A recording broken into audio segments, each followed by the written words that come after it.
ये दुनिया के सबसे छोटे अपार्टमेंट्स हैं। इनका साइज सिर्फ 1.5 स्क्वायर मीटर है और इन्हें कॉफिन होम्स कहा जाता है। अंदर सीधा खड़ा होना तो नामुमकिन है, यहाँ तक कि हाथ फैलाना भी मुश्किल है। कुछ तो इतने तंग है कि चौड़ाई इंसान के कंधों से भी कम है और लंबाई शरीर से भी छोटी। इसके बावजूद ये कॉफिन एक साथ लिविंग रूम, किचन और बेडरूम के रूप में इस्तेमाल होते हैं। हांगकांग पिछले 14 सालों से दुनिया का सबसे महंगा हाउसिंग मार्केट रहा है। करीब 2 लाख लोग मजबूरी में ऐसे ही घरों में रहने को मजबूर हैं। ये दुनिया के सबसे अमीर शहरों में से एक है और अब हम देखेंगे कि यहाँ लोग कैसे सरवाइव करते हैं। कुछ लोगों को एक ही कॉफिन में मिलकर रहना पड़ता है और कुछ लोग तो अपने ही कॉफिन होम्स में मुश्किल से फिट हो पाते हैं। इस डॉक्यूमेंट्री में हम एक ऐसे कॉफिन होम में रहने वाले इंसान के साथ पूरा एक दिन बिताएंगे जो पिछले 16 सालों से बेहद खराब हालत में जी रहा है। सबसे पहले हम सबसे ज्यादा कंफर्टेबल कॉफिन होम से शुरुआत कर रहे हैं। इस बिल्डिंग की हर मंजिल पर 20 से 30 कॉफिन साइज छोटे अपार्टमेंट्स बने हैं। मैं यार ठीक से खड़ा भी नहीं हो पा रहा हूँ। ये इमारत पहले ऐसी नहीं थी। बाद में गैर कानूनी बदलाव करके एक ही फ्लोर को 20 से काटकर 2 हिस्सों में बांट दिया गया ताकि ज्यादा लोगों को ठूसा जा सके। इसकी वजह है कि यहाँ सीलिंग की हाइट बेहद कम है। देखिए, एक फ्लोर को 2 हिस्सों में बांटकर 2 लेवल्स बना दिए गए। ये कोको का घर है। वो यहाँ पिछले 10 सालों से अकेली रह रही है। भगवान का शुक्र है मेरे पास खिड़की है। नॉर्मली छोटे घरों में नहीं होती। एक फ्रिज, एक टीवी, बस इतना ही, क्योंकि ये जगह छोटी है। आप ज्यादा चीजें नहीं रख सकते। लगता है कॉकरोच खाने के कुकर के अंदर फंस के उसके अंदर मर गया। मैंने देखा 3 लोगों की उस कमरे में मौत हो गई है। जब ऊपर वाले लोग अपने दरवाजे बंद कर लेते हैं तो ये जानना मुश्किल हो जाता है कि उनकी मौत कब हुई।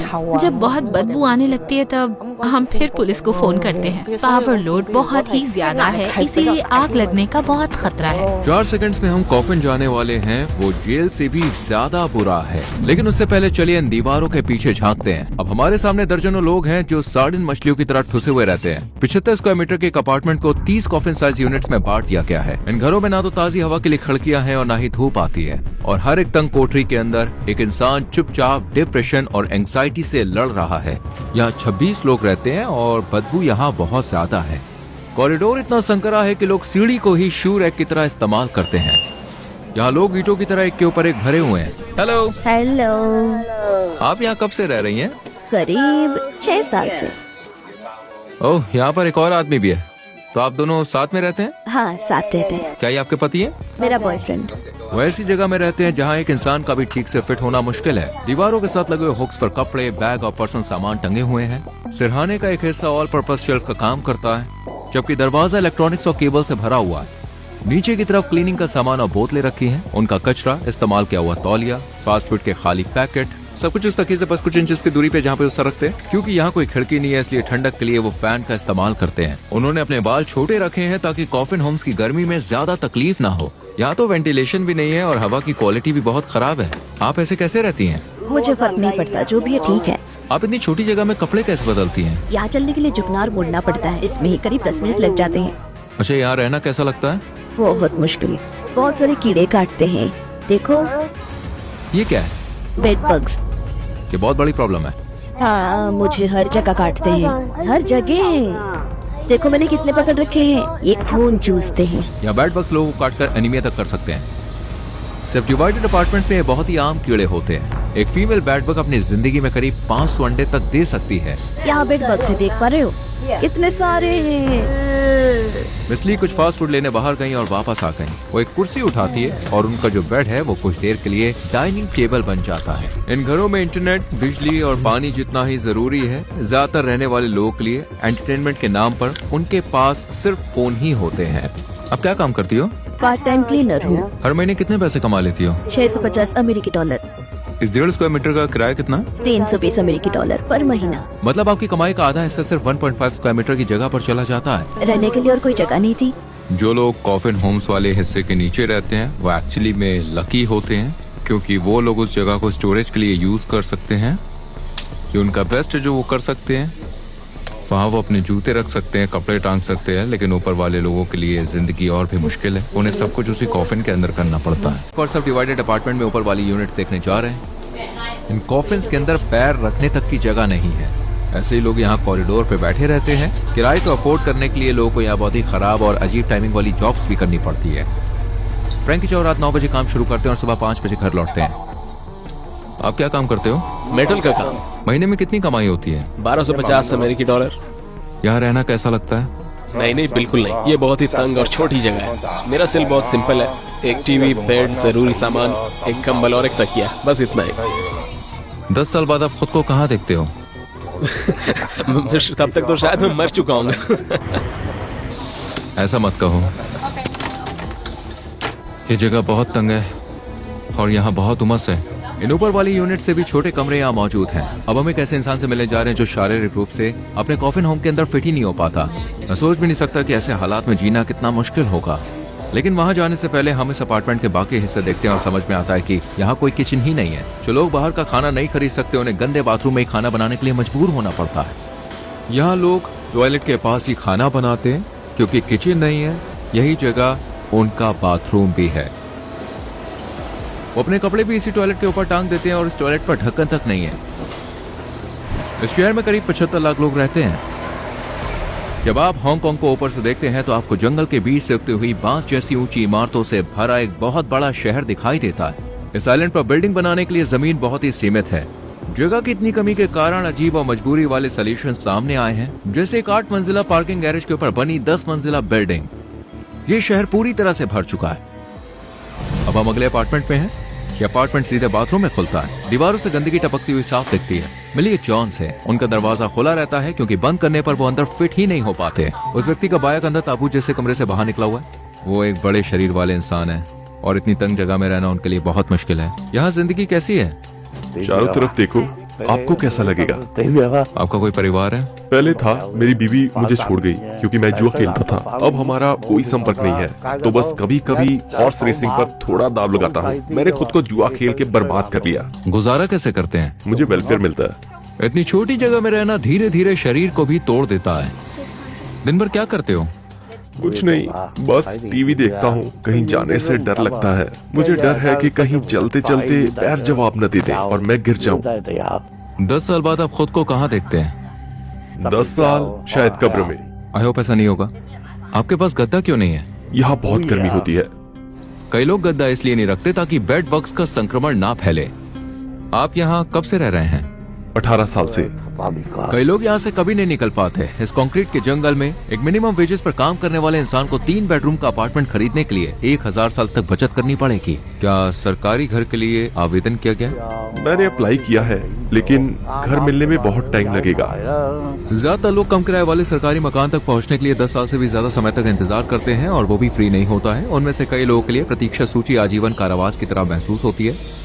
अब मान लो आप कॉफिन में नहीं रहना चाहते और अपने घर में आराम से खड़ा होना चाहते हो। हम एक रेंटल ऑफिस गए ताकि आपको दिखा सकें कि ये लग्जरी कितनी महंगी पड़ती है। हम हांगकांग के एक नॉर्मल इलाके में हैं अभी। मान लो आपने कुछ पैसे बचा लिए और अब आप एक घर खरीदना चाहते हो। यहाँ जो सबसे सस्ता ऑप्शन है आपको बता दे, वो सिर्फ 1 रूम वाला घर है और जिसकी कीमत $1 मिलियन से ज्यादा है। ये भी बहुत ही कम जगह है। अब मान लीजिए आप एक सिंगल बेडरूम अपार्टमेंट किराए पर लेना चाहते हैं तो उसका किराया करीब $4000 प्रति महीना होगा। और आगे आप देखेंगे कि यहाँ कब्र खरीदना भी घर खरीदने से ज्यादा मुश्किल है। हांगकांग में अमीरी और गरीबी के बीच एक बहुत बड़ा फर्क है। पूरे देश की 10% दौलत के मालिक सिर्फ 75 लोग हैं। जहां बहुत ज्यादा अमीर लोग लग्जरी कारों में घूमते हैं और बड़े बड़े घरों में रहते हैं, वहीं सबसे गरीब लोगों के पास सांस लेने तक की जगह नहीं है। हालांकि यहाँ लाइफ एक्सपेक्टेंसी दुनिया में सबसे ज्यादा करीब 84 साल है। फिर भी बहुत से लोगों को रिटायरमेंट के बाद भी जी तोड़ मेहनत करनी पड़ती है, सिर्फ इसलिए ताकि वो आसमान छूते हाउसिंग खर्च उठा सके, वरना वो जी नहीं पाते हैं। यही वजह की सड़कों पर बुजुर्ग लोगों को कार्डबोर्ड इकट्ठा करते हुए देखा जा सकता है। यहाँ की जो इनकम और इक्वालिटी है वो बहुत बुरी है, जैसे दिन और रात का फर्क। अगर मकान मालकिन को पता चल गया तो दिक्कत हो जाएगी। मुझे फर्क नहीं पड़ता कि वो क्या फिल्म आ रहे हैं, लेकिन वो हमें निकाल देगी। मकान मालकिन ये सब अलाउ नहीं करेगी।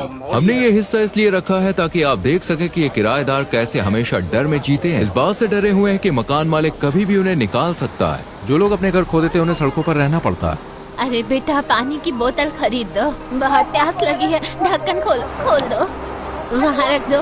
धन्यवाद, बहुत शुक्रिया बेटा। उन्हें बहुत प्यास लगी थी क्योंकि जुलाई साल का सबसे गर्म महीना होता है। उस वक्त हांगकांग का टेम्परेचर करीब 43 डिग्री सेल्सियस था। यहाँ बहुत गर्मी है, बहुत उमस है। जैसे ही मैं इस नए अपार्टमेंट में आया, मुझे गर्म और सीलन भरी हवा का झोंका लगा। सीलिंग पर बहुत ज्यादा फंगस लगी हुई है। कॉफिन होम्स के अंदर की हवा सुरक्षित स्तर ज्यादा प्रदूषित होती है। अंदर जाने का रास्ता पूरी तरह गंदगी से भरा हुआ है। एक रेजिडेंट लगातार फर्श पर टपक रहे गंदे पानी को पोंछने की कोशिश कर रहा है। फिर मैं खुद एक खाली कॉफिन होम के अंदर गया।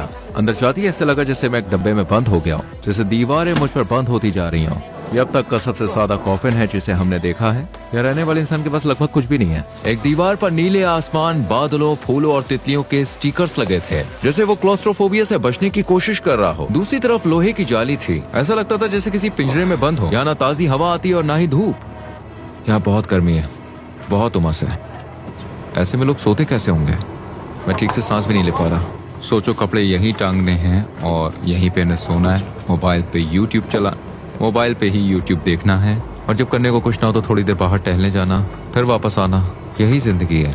पड़ोसियों की आवाजों के बीच में सोना सच में बहुत ज्यादा दुखद है। काफी ज्यादा दिक्कत होती है। ये दुखद है, बहुत दुखद है। मुझे यहाँ से जाना है, चलो चले। कुछ घरों में तो सामान का दरवाजा सिर्फ एक पर्दा होता है, यानी अंदर रहने वाले लोग के पास बिल्कुल भी सिक्योरिटी नहीं होती। हेलो, हाय, आप क्या बना रही हैं? चावल बना रही हूँ। यहाँ कपड़े धोने की जगह भी है, वो भी किचन में, जो लगभग टॉयलेट का ही हिस्सा है। ये बिल्कुल भी हाइजीनिक नहीं है। यहाँ पर एक वॉशिंग मशीन भी है। वो लोग जितना हो सके जगह का इस्तेमाल करने की कोशिश कर रहे हैं, लेकिन सब कुछ बिखरा हुआ लगता है। मेरी दोस्त को ये शॉट लेने के लिए टॉयलेट पर चढ़ना पड़ा। वो उसी सिंक में सब्जियां धो रही हैं जिसे लोग टॉयलेट इस्तेमाल करने के बाद यूज करते हैं। इससे खाने में ई कोलाई और साल्मोनेला जैसे बैक्टीरिया जाने का गंभीर खतरा रहता है, जो उन्हें बीमार कर सकते हैं। मिस्टर ली उन कई लोगों में से एक हैं जो जिंदा रहते हुए भी कॉफिन में रहने को मजबूर हैं। उनका घर अब तक का सबसे ज्यादा भरा हुआ कॉफिन है जो हमने देखा है। कोई काम नहीं मिल रहा है। एक बार मुझे चोरी के केस में गिरफ्तार किया गया था। मुझे सड़क पर एक फोन मिला था और मैंने पुलिस को नहीं बताया। बाद में वो फोन मेरे पास मिला तो उन्होंने मुझे अरेस्ट कर लिया। क्या जेल की कोठरी कॉफिन होम से ज्यादा आरामदायक होती है? हाँ, बिल्कुल। हांगकांग में कैदियों को 7.5 स्क्वायर मीटर की जगह मिलती है जिसमें पर्सनल टॉयलेट होता है, जबकि कॉफिन होम सिर्फ 1.5 स्क्वायर मीटर के होते हैं जहां खड़े होने तक की जगह नहीं होती है। उसी स्थान में 10 ताबू जैसे घरों को एक दूसरे के ऊपर रखा जा सकता है। अब हम मिलने जा रहे हैं मिस्टर वोंग से। यहाँ तक कैसे पहुँचे? बहुत साल पहले की बात है। अब मैं गरीब आदमी हूँ। पहले मैं अमीर था। पहले घर था, बीवी थी, बेटी थी। वो छोड़कर चली गई? हाँ। अब बात नहीं होती उनसे? पैसे नहीं है, इसीलिए वो नहीं बोलती। आपकी उम्र क्या है अभी? 63 साल। ये मेरी टेबल है हर काम के लिए। देख रहे हो, अंदर कपड़े रखे हैं। ये मेरा पॉट है जिसमें नूडल्स पकाता हूँ। वोंग हमें अपनी छोटी सी डेली रूटीन दिखाने बाहर ले गए। पहले वो हमें अपने मंदिर ले गए। मंदिर बंद था, लेकिन वो बाहर गेट पर ही प्रार्थना करने लगे। इतनी मुश्किलों के बावजूद वो उसके लिए शुक्रगुजार हैं। रास्ते में वो एक मार्केट स्टॉल पर रुके और अपने पास मौजूद थोड़े से पैसों से कुछ फल खरीदे। फिर वो उस रेस्टोरेंट में गए जिसके उनके पास कूपन थे। वहाँ चावल के साथ कई तरह के खाने मिलते हैं। ये खाना आमतौर पर नमक और फैट से भरा हुआ होता है। उन्हें मील वाउचर इस्तेमाल करने में शर्म आती थी, इसलिए वो घर पर खाना पसंद करते थे। सबसे पहले वो अपना सामान उस फ्रिज में रखते हैं जिसे 20 से ज्यादा लोग मिलकर इस्तेमाल करते हैं।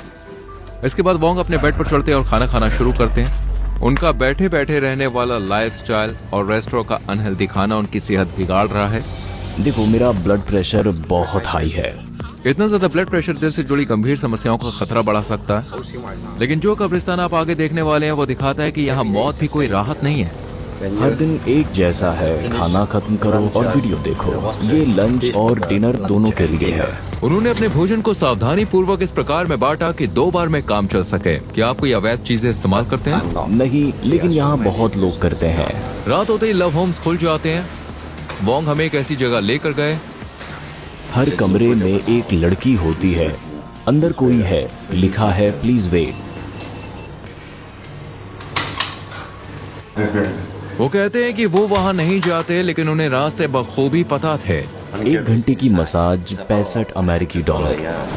ये लव होम्स भी असल में सब डिवाइडेड अपार्टमेंट्स हैं। हाउसिंग प्राइस इतनी ज्यादा है कि यहाँ काम करने वाली महिलाएं भी पूरे साइज का घर नहीं ले सकती। अगर हांगकांग में जिंदा लोग कॉफिन्स में रहते हैं तो मरे हुए कहाँ जाते हैं? यहाँ पर आप जानते हैं एक सिंपल सी कब्र की कीमत भी हजारों डॉलर्स होती है, वो भी अगर मिल जाए तो। हाल ही में कब्र की जगह $1,28,000 US में बिकी थी।